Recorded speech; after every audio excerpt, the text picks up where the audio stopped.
Hello and welcome back, audience. My name is MassiveBrad and welcome to my FIFA 19 Liverpool career mode. It seems absolute madness that this time 2 years ago I was uploading my very first episode of the FIFA 17 Liverpool career mode, which absolutely smashed it. The love and appreciation I got on that series was absolutely incredible, and I hope to do the same thing with this series, make it enjoying for you guys, get you involved, get you helping out with transfers and all things like that, so I appreciate it. And I also just want to say a big thank you to everyone that did watch and support the video I uploaded 2 days ago. I named it My Return, and that was the announcement of me coming back to YouTube. The love and support I got on that was absolutely fabulous, so I really do appreciate it from the bottom of my heart, guys. And I also want to say a big thank you to everyone that did vote on the 4 straw polls that were down below in the description on that video. If you haven't watched that video, definitely go and give it a watch. There's no point if you vote now, because unfortunately I already have the vote and straw polls in front of me, which we're quickly going to go over, and then we're going to jump into this first episode of the Liverpool career mode. So first up is, in general, how was the audio quality of the video? There was 7 votes on this. 4 people voted for excellent, 3 people voted for good, and as for the average and bad, nobody voted on them too. So what I'm going to take from that is the audio and the quality of the video is pretty up there. There's nothing that I need to change, so I appreciate everyone that did vote on that. Second up is, what type of content do you want uploaded to the channel? Now this was a bit of a mixed vote, to be honest, guys, but the one that won with 4 votes, I will show all the straw polls on screen, was FIFA 19 and in real life videos. Now by in real life videos, I mean vlogs, I mean a day or week in the life, etc, etc. In second place with 2 votes was all different videos. Seems like a lot of you guys want to see vlogs, gaming, sit-down talks, Q&A, stuff like that. So I think what I'm going to do is, with the top 2, so the FIFA 19 and in real life videos and all different types of videos, I'm going to mix them together. As for the Just Gaming, only 1 vote, and for FIFA 19, only 1 vote, as well as other. I probably am going to upload other games, to be honest, guys. I mentioned Red Dead, Black Ops, Forza, Just Cause, Crackdown, stuff like that. I probably will upload videos like that. It just depends whether you guys want to see them. I'll probably upload them, see how you guys react to it. If it's something you want to watch, if it's something you want to get involved in, that's great. If not, we maybe have to look at a different game or just coming back to the normal content. The third straw poll was, what content do you want to see from FIFA 19? And I also put the Liverpool career mode was already selected. With top vote, with 4 votes, was the My Player. That is something that I really want to do this year, guys. I was obviously going to do the Super Mario on FIFA 17, and I'm looking to do something similar on FIFA 19, but obviously not probably with Super Mario. Second up was Pro Clubs with 2 votes, followed by a second career mode with 1 vote, The Journey with 1 vote, and Ultimate Team with 1 vote. So it seems like you guys really want to see a My Player and Pro Clubs. I will definitely do a My Player, and I will look at putting a Pro Clubs team together and making some content for you guys. And finally, what difficulty should I play FIFA 19 career mode on? The gameplay I showed in the My Return was world class. And to be honest, guys, it's joint. It's 4 votes to world class and it's 4 votes to legendary. So what I've decided is I'm going to start on world class. We're going to do the pre-season. If I'm hammering teams and I feel like I'm, comfortably winning games, and you guys think, do you know what, Brad, you're scoring 4 or 5 goals. Yes, it's fun to watch, but we want a bit more of a challenge. Then I will look at upping the difficulty to legendary. Now, nobody voted for the ultimate difficulty, and I think that is probably because it is for FUT. It is for ultimate team only, which is completely fine. Now, that's the straw polls out the way, guys.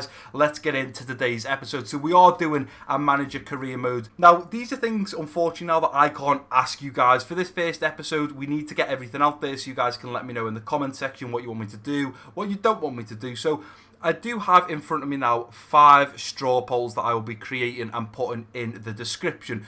Number 1 is, what position should we strengthen / build on? Now, what I mean from that, now just quickly before I get into that straw poll, I am going to do the 30% increase and I am going to do the global transfer network. Unfortunately, this is something that I can't ask you guys because obviously this video has gone up. I've already made the decision. There's going to be times in this series where I'll have to make the decision. There's going to be times when you'll have to make the decision. But for this episode, I am going to have the 30% increase and the global transfer network. We can go ahead and advance on that.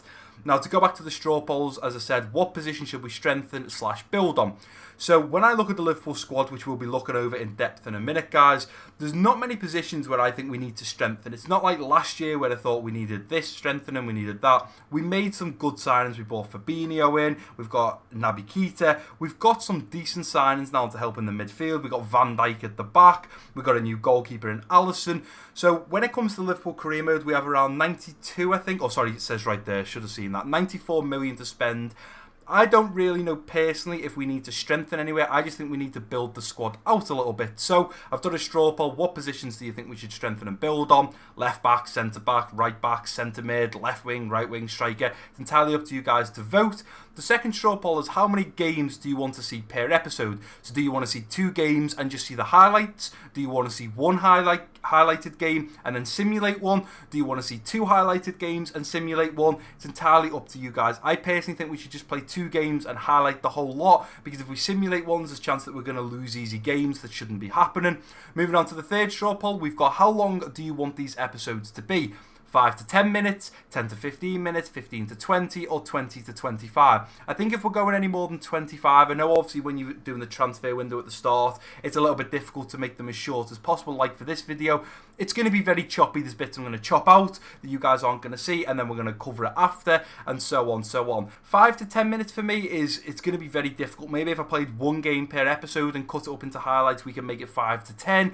But while we've got the transfer window open, it's going to make it very difficult. So for me, I personally think 15 to 20 minutes is about right for a Liverpool career mode or any career mode. I think then we can cover the transfers, we can cover 2 highlighted games, but it's entirely up to you guys. I suppose what you vote on the last straw poll, which was how many games per episode, will reflect how long you want these episodes. Moving on swiftly, do we keep it realistic? And what I mean by that, guys, is do we look to approach players that we have spoke to in real life, that we've been rumoured to speak to? For example, I hope I don't, absolutely cremate his name, but I think his name is Adrian Rabiot from PSG. We were linked heavily with him. We were also likes of Nabil Fekir. Do we look at players like that, or do we treat this career mode as if we want to go after Messi, we go after Messi, or do we keep it realistic? Again, vote down below in the description, guys. And finally, what time should I upload? Now, I know a lot of you are quite young. I know a lot of people go to work and school, etc., etc.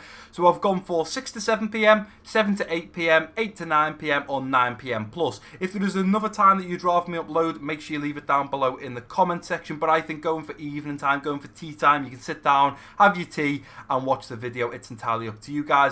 And finally, that is the straw polls done. The only other 2 questions I'm going to ask you guys is, who do we look to sell and who do we look to buy? Now, we'll cover this when we actually look over the Liverpool team, but I'm thinking there's a few players we need to move on, and obviously who do we look to bring in? And obviously that can help with the very first straw poll. What position should we strengthen or build on? Anyway, getting back to the video, guys. Sorry, I've got to get that out the way because I want you guys to be involved as much as you can. Looking at the Liverpool squad, it is looking pretty tasty this year. We have a transfer budget of £94 million in the bank. We have a club worth of, I do believe that is £2 billion. We have our home and away kit. We play at obviously Anfield. And if we're looking at the board expectations, domestic success is critical. Continental success is high, brand exposure is critical, and then the financial and youth development is low. The youth development's a bit of a shock for me because Liverpool do bring some great players through. We brought the likes of Gerrard. We've currently got Alexander-Arnold, Trent. I mean, Trent is absolutely unbelievable. We've got Gomez. They are players we are bringing through the youth development. So I thought it would have at least been medium, maybe high, but obviously not. For this, guys, I'm just going to skip through this. I'm not going to talk. I'm not going to go through it. We're just going to jump cut, and I do apologise that it will be a little bit choppy this episode, but it saves you watching this boring stuff. Right, and there we go, guys. You didn't see me fill it in, but I've now filled in the first name, the last name, the nationality, and obviously our man himself is going to be in a shirt and tie this year. We can go ahead and advance forwards on that. Now, this is a little bit of a different screen. This isn't something that I'm used to seeing. Obviously, going back to FIFA 17, it was nothing like this. I know a few things have changed, but just to quickly run through this, we've got match difficulty on world class. We're going to go 5 minutes each half. Currency is sterling. We're going to go for the current squads. Is there updated? I'm guessing current squads is the updated. Transfer window is enabled, and European competitions is also enabled, so we can go ahead and advance on that. Liverpool excited about future with Brad. So am I. I am looking forward. Klopp has gone and Brad is coming through with his assistant managers, hoping to go ahead and win the league first year. There's lots of things I'd love to do, guys. Winning the Champions League, winning the league, winning cups. But I think this year I'd like to solely focus. I'd love it if we could win the Premier League. Right, guys, just cut a little bit out there. It was asking me to do saves and stuff like that. Boring stuff that you guys don't want to see. We have had our pre-season tournament invite. Congratulations, Mr. Brad. Liverpool have been invited to participate in a pre-season friendly tournament. Now we can advance to invite or decline. I think especially with some of the players that we've signed, and especially with this being a new FIFA, we need to get used to the engine and stuff like that. It obviously has changed a little bit the way, the AI's defenders play, the way the strikers play. I know a lot of people have been saying that sometimes the ball will come in, and if the AI hit it first time, it's going in the back of the net. So I think it's very important that we get this pre-season under our belt. Now we have 3 cups available. We have the Asian Elite Cup, the Champions Trophy, and the Invitational Cup. Now when I'm looking at this, I feel, do we need a lot of money, or do we go for teams that will probably be a little bit easier? So if we look at the first cup, we've got the likes of PSG, we've got Real Madrid, Juve, Barcelona. I'm thinking that'll be a little bit difficult. I'm still getting used to the game, guys, so I think that is probably a no-go. It's not like we need the money too much. If we move over to the Champions, there's only a few badges that are recognised there, to be honest. You've got Bayer Leverkusen, you've got Atletico Bilbao, we've got Valencia, we've got Monaco. A little bit easier, but not the most money. It is, in fact, the least money. And if we go over to the Invitational Cup, we have Real Betis, we have Lazio, we have Napoli, Marseille. I'm not really sure on the other ones, if I'm completely honest, guys. It says Perth Glory. I'm guessing that's probably their team name. I personally think we've got a 4.5 star, we've got a 4 and a 4. I think we should probably go for this one. So I'm going to go ahead and accept the Invitational Cup. And here we are, guys. Back to the usual screen. I can already see something a little bit different. Obviously, FIFA 19 got the Champions League deal this year. And as you can see, we have just been drawn. We play Lazio in 4 days, I do believe. Yeah, on the 4th. And in our group, as you can see, we have Real Betis, we have Lazio, and we have Brisbane Roar. Now, we're going to jump over to the office and go ahead and read through these emails nice and quick. We have our new amazing scout introducing himself, so happy days. We have him there, Ollie Morris, nice to meet you. We have our first scout report. To be honest, scout report is not something I really want to do, guys. I'm going to discuss how I'm going to do the scouting this year. Our visions and expectations, we've already kind of had a little look, but we will go over them again in a minute. Important transfer information, so just obviously saying about players valued will vary based on their form, etc, etc. Shirt sales, we're looking at making a goal, or set a goal of 176 million. I think with Salah, Keita, Fabinho, Mane, Bobby, I don't think that's going to be a problem, and especially if we bring a new player in, especially a big player, the shirt sales are easily going to hit that target. So we'll go ahead and look at the objective. First things first, youth development. The short term, so obviously in the first year, or I think in the first 6 months, we need to sign 1 player from our youth academy, no problem. And the other objective is sign at least 2 players younger than 20 years old with potential greater than their average overall. Go on to the brand exposure. We've obviously just seen we need to gain 176 million in shirt sales and earn 334 million through media earnings. So obviously that's within 3 seasons, and it's obviously competition money, which we will get a little bit from this first Invitational Cup. Continental success, they want us to reach the final of the Champions League, which we did do. We played Real Madrid and sadly lost. I do believe that we can achieve that this year. Domestic success is critical. They want us to win the title. They want us to win the Premier League within the first year. They also want us to win the Emirates FA Cup. And moving over to financial, finish the season with a profit margin of 66 million. Now, I'm not sure how the profit margin works. I don't know if we can just kind of win that from competitions, or whether we need to be selling players to get up to that 66 million. I'm not too sure. We'll have to have a little look at that later. I'm quickly now, guys, off camera to make it easier instead of just talking and talking and talking. I'm going to set up the training. I'm going to set up the players that I think in this first episode we should train. You guys can let me know in the comment section down below if there's someone else you'd rather me train. I'm also going to get ready to go over the squad with you guys and go through the squad hub. I'm also going to build the transfer hub to put all the players in that I want to sign possibly this year. And if you guys want to recommend anyone else, make sure you put it down below in the comment section. I'm also going to set up the global transfer network so you guys can see what I'm aiming for. I'm going to do all that now, guys, and then cut back to talk you guys through it. Right, guys, so that took a little bit longer than I actually expected. I only done 3 or 4 things, but it actually took me around 20 to 25 minutes. So what I'm going to do now is quickly run through that with you guys so you know where we're up to. So first things first, a player development. I have Trent on 2, I have Gomez on 1, and I have Alex Oxlade-Chamberlain on 2. So they are the 5 slots I have right now for player development. Moving on swiftly, we have the squad. If we go into the squad hub, obviously I don't exactly know what lineup I'm going to have just yet, guys, but I'm going to quickly go through the squad hub and tell you exactly what I've done. So in recent FIFAs, if you don't block people from being bought, you seem to get a lot of transfers. So I'm going to tell you who I've blocked so nobody can come in for, who I've put on loan, and who I'm looking to sell. So first things first, Alisson. There wasn't much I could do with him because we only just signed him, but I did block all interest. So even next year or the year after, no one is going to be coming in for Alisson. I've blocked it. Keller I've put on for transfer. I think he can go. We don't really need him. We've got Karius out on loan at the moment. Again, going to look at offloading him when he comes back. I can bring him back. The only problem with that is it's going to cost me money, so I think he may as well stay on loan. And we'll have Mignolet as our backup. Now, obviously, I could look to offload Mignolet. I haven't added him to the transfer list. I haven't blocked him. If teams want to come in for him, I'm more than happy for that to happen, and we will look at replacing him. Trent I've obviously blocked. Klein I've left open. He's not a player that I want to sell. He's not a player that I want to keep. If someone come in and paid the right money for him, I would look at offloading him and possibly replacing him as just a backup to Trent. We've got Lovren again, left that open. If someone wants to come and buy him, that's not a problem. Moving on, we've got Van Dijk. I blocked all transfers with him. Phillips I added to the transfer list. I just think, you know what, he's probably not going to get in the team. He needs to be moved on. Matip I blocked because I think that Matip's going to be a very important player. Same with Gomez, Robertson. I blocked them as well. I don't want them leaving the club anytime soon. I've added Moreno. Alberto Moreno is added to the transfer list. He's valued at 8. If I could get 10 or 11 and maybe look at bringing in a new left back, I have got some left backs on the transfer hub, which I'll show you shortly. Jordan Henderson I've blocked. Fabinho, I couldn't really do much. He's only just joined, but I've blocked as well. Marko Grujic is out on loan. Markovic is someone that I really want to get rid of. I may even look at training him, the same as Origi, just to try and possibly get that value up a little bit, but he's valued at 6.5 million. I'd look for 8 or 9 for him, get him off the books, no problem. Allen's out on loan. Ox, obviously, I've blocked, and I've just asked you guys, should we play him, should we not? Do we make it realistic and keep him out for the season?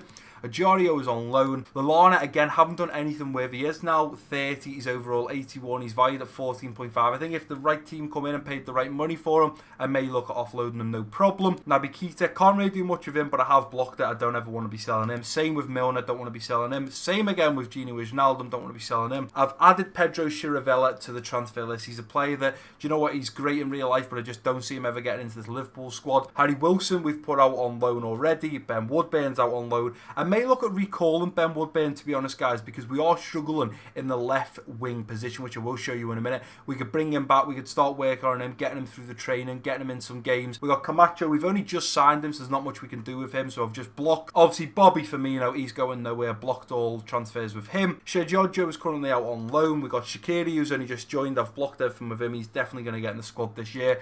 Mohamed Salah, again, absolutely unbelievable player. Had a great first season with Liverpool. Blocked all transfers with him, so no one can come in for him. Divock Origi, a player I am looking to offload. He's valued at 10.5. I've added him to the transfer list.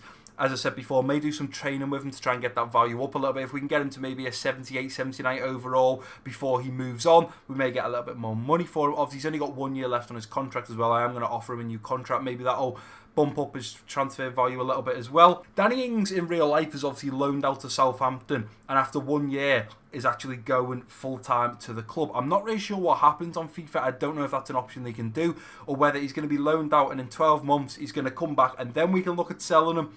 Maybe Southampton will come in for him if he has a good season, but in real life he's loaned out, and after 12 months it's a permanent move, so I'm not really sure what happens there.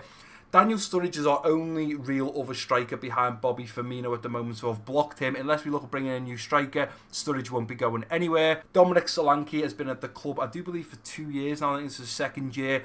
He gets in the team now and again, but he's not really pushing in there. Obviously, we're playing FIFA, so if we want to put him in, we can. It's no problem. I'm not going to look to do anything with him. Maybe if a team come in and ask for him on loan, I may look at doing that, but as for now, he's staying at the club. We've then got Ryan Kent, who's out on loan. He's happy to stay there, not a problem. And then Sadio Mane, obviously, I blocked transfers with him, so nobody can come in for him. But as I've said before, when you look at the left wing situation, apart from Mane, there's not many players. So if we back out of that now, that is the squad hub, guys. So I've showed you through the squad.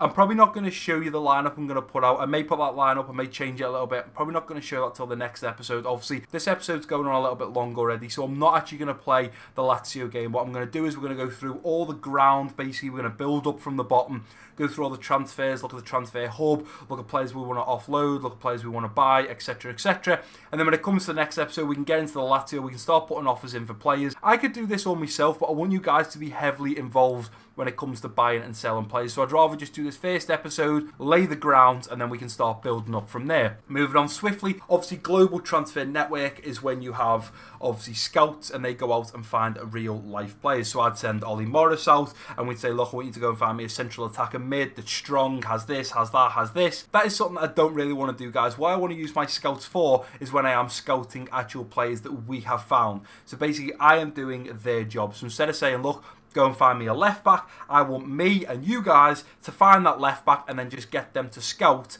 if they haven't got an overall, we don't know their value, etc, etc. Moving on from that, we can swing over to the youth staff in the office. Now, what I've already done is I've hired this guy, Jonas Lundy from Norway. He's 5-star experience, 5-star judgment, cost me around 3.5 million, and what I've done is I've set him up in England to find us a goalkeeper. He's out there for 9 months, that's not a problem. And the reason I've gone for a goalkeeper is, although we have Alisson and Mignolet at the moment, we don't really have a young keeper coming through now unless we buy one or we look at scouting one. That is the only option. Now, Alisson should be okay, but touch wood, if he ever gets injured or he's not fit, we need to put someone else in. That someone else right now is Mignolet. I'm not really sure if that is a great move. I will look probably at moving on Mignolet if I get a new goalkeeper this year, and definitely moving on Karius next year when he comes back from loan. They are two players that I really don't want to have in the team. Going back to the transfer, we can now go over to the transfer hub. Now, I'm going to talk you guys through why these players are on the list. You guys can tell me, Brad, I don't think you should sign him. I think you should sign him. So and so.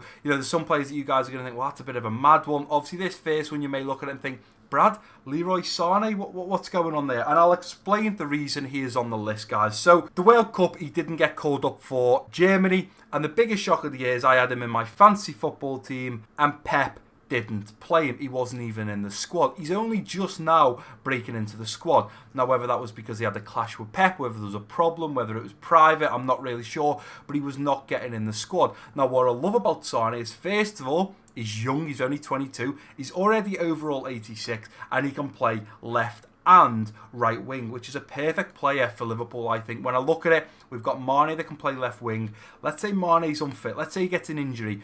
Who is Klopp right now playing in that position? Now, he does play Salah. The problem with that is Salah on this game can only play right wing. He actually can't play left wing. I mean, he can. We can put him there, but he doesn't suit it. So I'm thinking right now we need to be looking at a left wing, and I think Leroy Sané fits that nicely. The only problem with that is he's not really a realistic sign, and Pep would never sell him, and if he did, he's probably going to be in the 130 to the 160 million pound region. But if he's not getting on with Sané and he's not getting played, and possibly he might not be getting played in this career mode, we can maybe look at signing him. Moving on, another left winger. In fact, the first 4 players are all left wingers, and this is Marco Asensio. Now, this is a player that I think he doesn't really break as much into the Real Madrid team as he should. He can play left wing, he can play cam, and he can play right wing. Again, a great player that can play that left side, through the middle, and the right side, whether we have injuries, people aren't fit. Moving on again, Ryan Sessegnon, an absolutely incredible young player that is coming up. He's only 18, playing for Fulham. A lot of big teams were kind of swimming around him. They were like sharks waiting to pounce on him. I do believe the fact he can play that left back and left wing position, he would definitely get into the Liverpool team, especially if Mane's coming off after 70 minutes. He's a little bit tired, a little bit fatigued. Ryan Sessegnon comes on. What an absolute great replacement. Moving on, we have this man here. Now, I have no idea about him, guys. I was looking through left wings and I stumbled across him. His name is Vinicius, I'm going to say. Vinicius. I don't know how you pronounce his first name, but we'll just call him Junior. Again, plays that left and right wing. Absolutely incredible player. Never heard of him myself, but he looks absolutely tasty, and a player that we may well look to bring in to play on that left and right side. Moving on, a player that I would have loved Liverpool to sign from Monaco before he went to PSG, and that is Mbappe. He had an absolutely incredible World Cup, and I just think he's an absolutely great young player, someone that I would love to sign. The problem is I'm pretty sure he's only just gone to PSG, which means I won't be able to sign him this year, but could potentially be a signing for next year, especially because he can play that right wing as well as playing striker. He could be a backup for Bobby. Moving on, another couple of strikers. We have Timothy Weah. I think that's how you pronounce his name, Weah. He's only just signed for PSG, so I'm not sure if we're going to be able to get him, but I am looking the fact that we've got Bobby as our first striker, we've got Sturridge, we know Sturridge is injury prone. If Sturridge gets injured, we're playing the likes of United, Bobby's got to come off, we've got Dominic Solanke coming on. Not that I don't think the lad can do a job, but do I think he is good enough to be getting in the Liverpool squad right now? No. I think in cup games, yeah, but I think in Premier League games, big games against Chelsea United, we need that striker to come in that will be decent. Now, Weah is only young, but I'm pretty sure he's got a high potential. Once he gets to that high enough potential, once he reaches that 80 overall and he's literally overtaken Sturridge, we can move Sturridge on, put Sturridge out on loan, and Timothy Weah can come in. Now, on the flip side of that, we have Timo Werner, already a decent overall. He's 83. I think he is just slightly below Firmino. a perfect backup. He can sit on the bench when Bobby's a little bit tired. Now, to be fair, Bobby's stamina on this game should be ridiculous. If you watch a Liverpool game and watch Bobby, he is constantly forwards, back. He's playing at left back, he's playing at right back, constantly coming back, doing his defending duties, and that is a player that I absolutely love. Bobby is one of the most underrated players in the Premier League, in my opinion. The same with Wilf Zaha. Now, obviously, Wilf Zaha is a centre-forward. Now, the weird thing I thought this year is Bobby Firmino has changed from a striker to a centre-forward. I kind of understand that because at the end of the day, he is playing that kind of false nine role. He's playing a little bit deeper than a striker, but a little bit ahead of a central attacker mid. But Klopp is doing that so he can come back and help out his teammates, and when it comes to breaking, and that's why Zaha may well come in. Obviously, if we were to bring Sturridge in, we'd have to change the formation from a 4-4-3 with a false 9 to a 4-4-3 attacking to have that striker role. If we brought Zaha in, he can go straight in there, no problem. Again, it's entirely up to you guys. You let me know in the comment section what you think of some of these players, if we should bring them in and why. Let me know down below. Moving on, we have Paulo Dybala. The problem is I'm pretty sure he's going to cost us 100 million upwards, so may not be a decent signing this year. Maybe look at getting him next year, if even possible, because of the amount that he may cost. Nabil Fekir, I am not really sure what happened with this player. There was rumours he was flying in. There was rumours that he's already met with Klopp. There was rumours the transfer had been agreed. The fee had been agreed between Lyon and Liverpool. It was down to just getting the contract sorted. Next thing you know, we're a couple of days before the transfer window is closing, and it suddenly just went dead. He didn't end up signing. He's still at Lyon. I don't know if we're going to look at going for him in January. I'm really not sure. But he is a player that fits the Liverpool team. He plays a central attacker mid, although we don't play a central attacker mid right now. That is something that we could bring in. Adrian Rabiot, someone I mentioned earlier.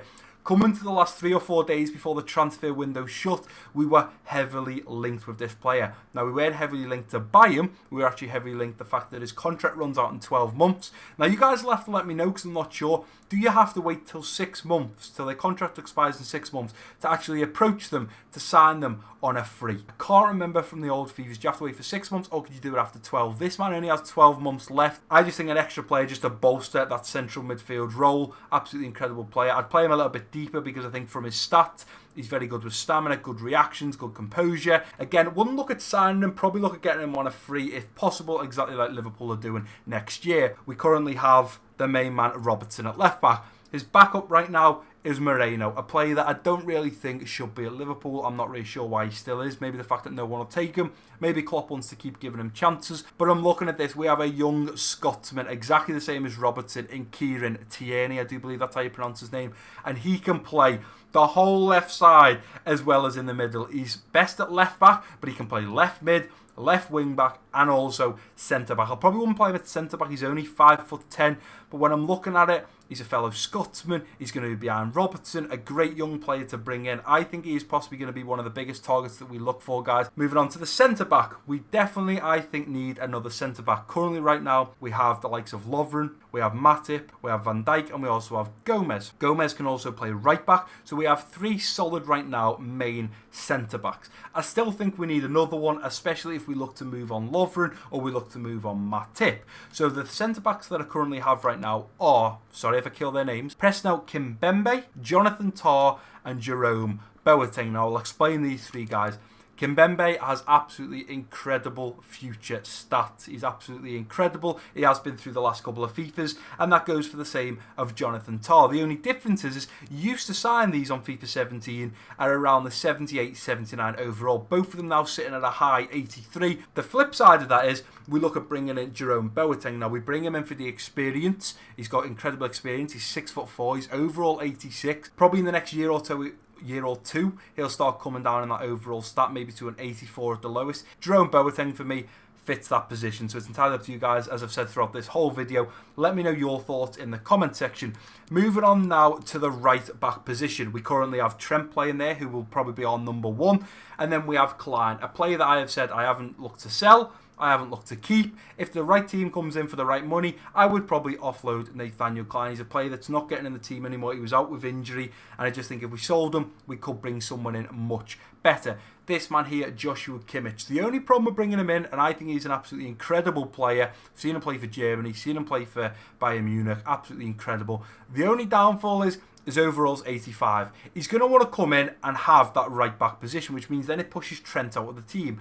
That is a slight problem. I don't want to push Trent out. The only other option is I bring Kimmich in and I just make sure I rotate them until Trent is getting higher up the overalls. And moving on to João Cancelo. This is a player that I did sign from a FIFA 17 Liverpool career mode. We don't know his overall, and I do believe he only just signed for Juve in the last couple of months, so I don't know if we're going to be able to approach him. We have Alban Lafont, who has been absolutely incredible from FIFA 16 with great potential. I'm thinking Alisson in 3-4 years may start coming down. He's only 25, 26 now, but as he gets into his 30s, if Alban Lafont has overtaken him in the overall, he's 6'4". And then in case we decide to move on, Mignolet, now you guys can let me know if there's another goalkeeper you'd rather me go for. It's this man here, Nick Pope. We don't actually know his overall, but I know he's got a decent little bit of growth. See, we've got Mignolet right now, I think at a 79 overall. Let's say we've got Alisson at 85, 86. That's a big jump to change. Mignolet is nowhere near the same level of Alisson. I'd rather have a young keeper coming in. Nick Pope, he's only 26. Mignolet's 30, 31 now. Will be a great replacement. And moving on to the last two guys, we've got Dani Alves. The reason these two players here are in now is because I've said about bringing a right back in. Now, we talked before about Kimmich. Kimmich comes in, he's going to want that right back position to be his. He's 85,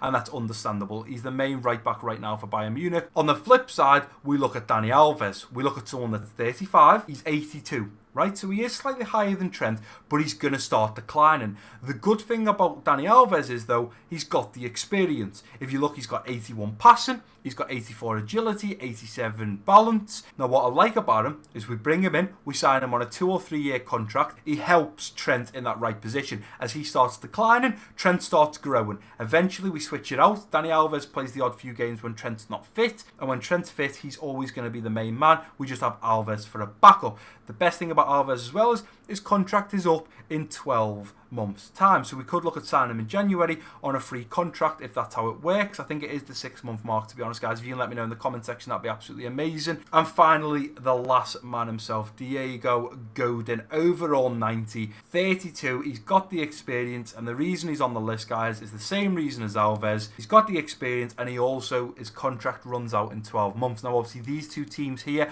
could well offer their player a new contract within those 12 months. If they don't, in 6 months' time in January, we could look at signing them on a free. We've then got Alves that we can sit on the bench in replace for Trent, and they could cost us nothing other than a contract. I'm pretty sure Godin, the fact he's overall 90, is probably still going to be 30, 40 million. But again, they are all the players on the shortlist, guys. If there's anyone there that you would like me to look into, let me know. I currently have our scouts scouting all these players if we don't have overall. But I am looking forward to getting this season underway, guys. This is the reason I'm not going straight ahead into games, guys. I want to get you involved. I want you to be picking players that get played. I want you to be picking who should get the captain's armband. I want you to be saying, Brad, this striker should get a game, this striker shouldn't, and so on. Who plays well, who doesn't. We've obviously gone through the transfers, we've gone through the player development. It's very important, guys, that you let me know your opinions. This is our career mode, it's not mine. We make the decisions. I am the manager, you guys are the assistant manager, and I'm looking forward to episode 2 of this where we can get Lazio, and I'm just going to check who the other team are going to be. So we've got Lazio, and we have a Brisbane Roar. Do you know what, guys? I've done this for long enough now. The video is over an hour long. I'm going to have to chop all this up, try and make it as short as possible. I'd like it to be less than 20, maybe 25 at a push. If I can get it in that region, I'll be absolutely over the moon. But that is going to do it for today's episode, guys. If you have enjoyed it, please do give it a big thumbs up for me. Don't forget to drop your comments down below. If you are new around here, click that subscribe button. Don't forget to share this video with your friends and family. I've been MassiveBrad. Peace out.